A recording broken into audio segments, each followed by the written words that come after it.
Is your phone ringing? I couldn't take the calls anymore. I just couldn't take knowing. There was nothing I could do to stop them from coming through. I had to put an end to it.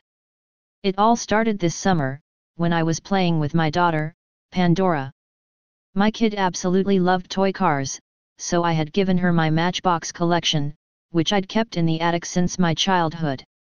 She was driving some farm animal around on the hood of my most prized possession, a classic fire truck with all its original parts and an unblemished paint job, when she suddenly stopped our caravan halfway to Mount Marshmallow Snowflakes, also known as the white leather sofa in the corner. "Daddy," she said, her voice sweet and innocent. "Yes, honey," I replied. "Daddy, don't answer the phone," she told me. Having not heard my phone ringing, I wasn't sure what she meant by that. She had probably seen the screen on my smartphone lighting up from an incoming call. I had a tendency to forget to unmute the thing after meetings at the office. I guessed that Pandora didn't want our playtime to end, so I assured her Daddy wasn't going anywhere, and left the phone alone.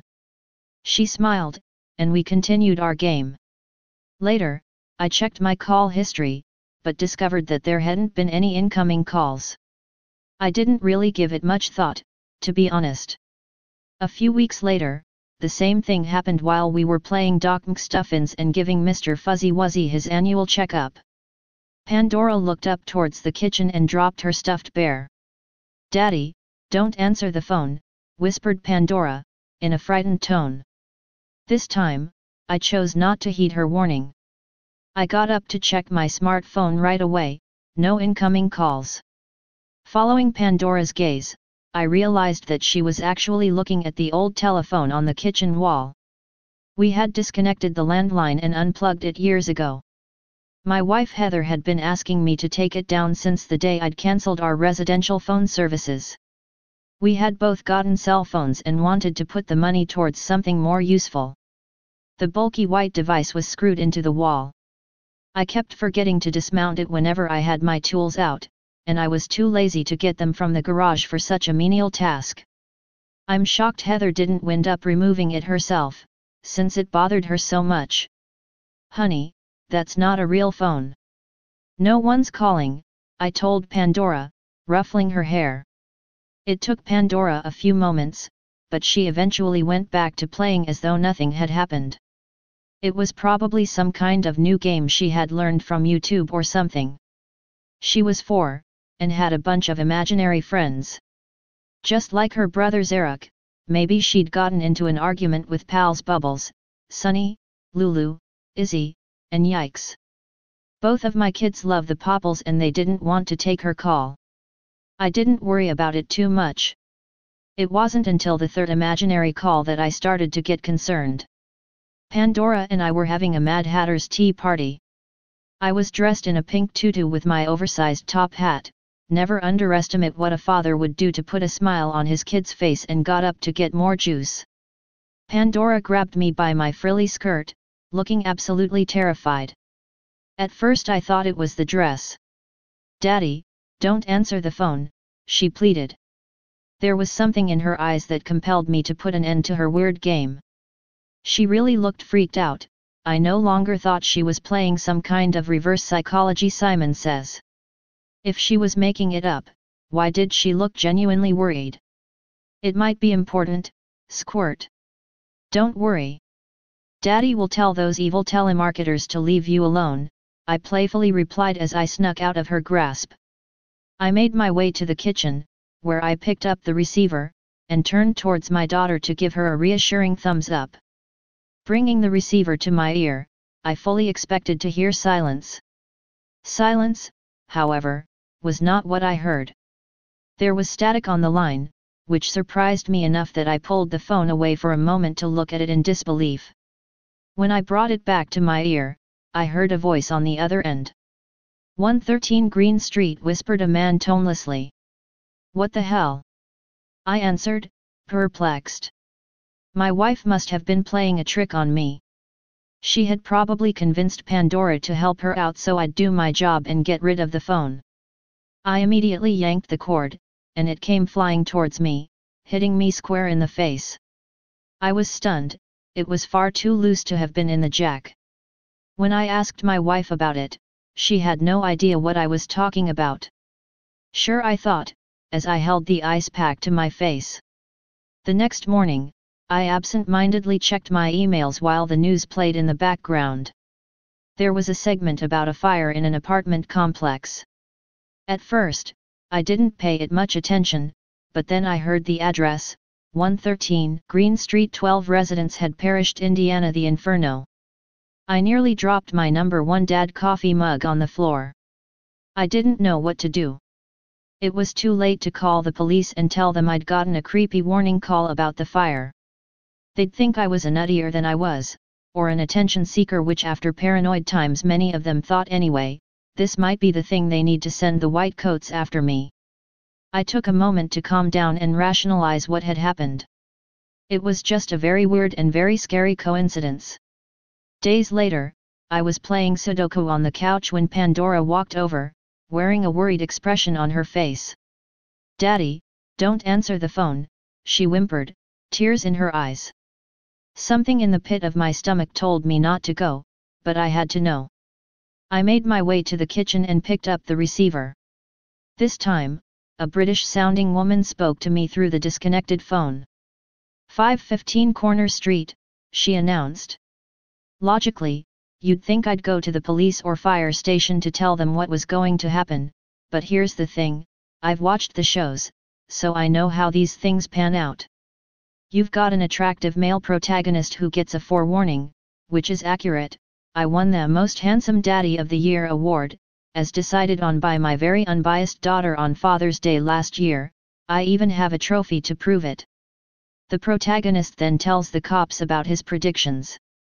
Naturally, the cops accuse him of being the perpetrator. They lock him up, but he gets out on some technicality, rushes to the scene of the would-be crime, and saves the day. He becomes a true hero in the eyes of everyone. Close curtains. Yeah, I'm not that guy. I'm not saying I'm a coward, but look, I've got 2 kids to care for. An old lady that will kill me, so my logic is I can't go putting myself in dangerous situations where I could realistically wind up dead. I instead bought a disposable phone and used it to call the police. In the past 10 years, there have been a lot of suspicious fires in our city, leading police to suspect there's a pyromaniac on the loose. Thus far, he or she has burned down a church, a post office, an outdoor mall, and a smaller post office inside a mall. I'm going to let you take a wild guess as to what the police officer had to say when I warned him about the potential fire at Corner Street.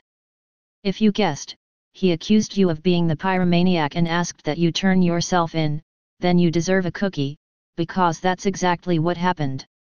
I hung up and tossed the phone in a trash can across town. The next day, I watched as a news crew covered the story. The authorities had sent police officers to investigate what turned out to be an abandoned building. 3 officers had gotten locked in the basement. A fire broke out, and none of them made it out. I felt guilty and powerless. If I hadn't warned them, the cops wouldn't have been in there, and no one would have died. It was my fault. I couldn't sleep a wink that night, the horrid feeling in my gut eating away at me. The process repeated over the course of the next few months.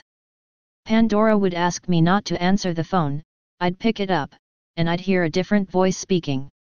I'd be given an address, method of death, and amount of people killed. 891 Fifth Avenue knife, 1 person dead, Mrs. Larkin had been stabbed to death during a home invasion. 116 Main Street gas leak, 10 dead. The Andersons were enjoying a family reunion, and failed to notice the smell of rotten eggs.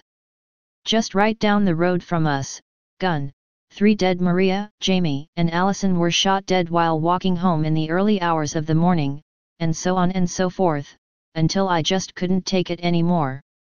I remember all their names and faces, I saw them on the news reports.